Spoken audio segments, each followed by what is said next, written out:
മയ്യാത്രയുടെ പുതിയൊരു വീഡിയോസിലേക്ക് ഏവർക്കും സ്വാഗതം. ഞാൻ ഉനൈസ് വലിയാറ. ഞാനിപ്പോൾ ഉള്ളത് കടലുണ്ടിപ്പുഴയോരത്താട്ട. മലപ്പുറം ജില്ലയിലെ വേങ്ങര ഗ്രാമപഞ്ചായത്തിലെ വലിയോറ വെളുത്തെടുത്ത് കടവിലാണ് ഞാനിപ്പോൾ ഉള്ളത്. ഇതിനെ സ്റ്റെപ്പ് കടവ് എന്നും പറയാറുണ്ട്.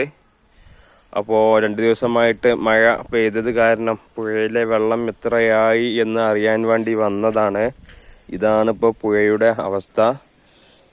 വെള്ളം വളരെ കുറഞ്ഞ് ബക്കിംഗ്ഹാം റെഗുലേറ്ററിൻ്റെ ഷട്ടറുകളെ താഴ്ത്തി വെള്ളം കെട്ടി നിർത്താൻ തുടങ്ങിയപ്പോഴാണ് വീണ്ടും മഴ തുടങ്ങി.